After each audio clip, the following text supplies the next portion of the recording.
شربات الست المنتقبة اللي مسكت الطفل علي اللي عنده 6 سنين وذبحته من رقبته في عز النهار وقدام الناس وفي الشارع، والسبب ان شربات كانت معجبة بوالد الطفل علي محمد امام مسجد في نفس المكان اللي عايشة فيه شربات، وهي عزبة الصفيح التابعة لمركز فايد محافظة الإسماعيلية. محمد إمام مسجد بيشتغل موظف وعنده توك توك بيشتغل عليه آخر النهار أو في وقت الأجازات. شربات طلبت مرة من محمد إنه يوصلها المشوار، وبالفعل ركبت مع محمد التوك توك. وهم في الطريق بدأت شربات تصارح محمد بإن هي معجبة بيه ومحتاجة تعمل معاه علاقة غير شرعية، فرفض محمد. وأول يوم 4 في شهر رمضان 2025 قابلت شربات محمد مرة تانية وعرضت عليه نفس العرض ومحمد رفض.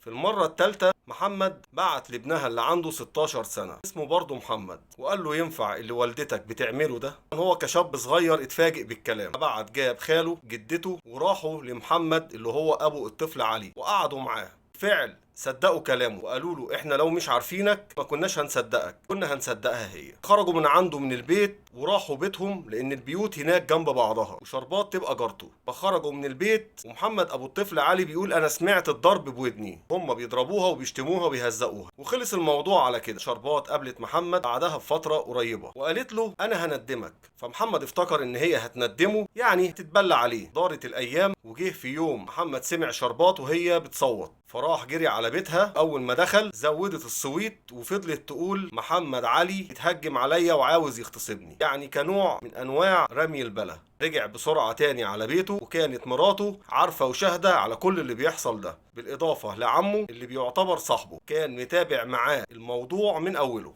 فدي كانت أول محاولة من شربات إن هي تلبس محمد تهمة. طارت الأيام، محمد صحي في يوم راح على شغله العادة، اتصل بيه والده الصبح وقال له تعالى الحقنا يا محمد. قال له في حاجة خير؟ قال له لا مش خير، ابنك علي اتذبح.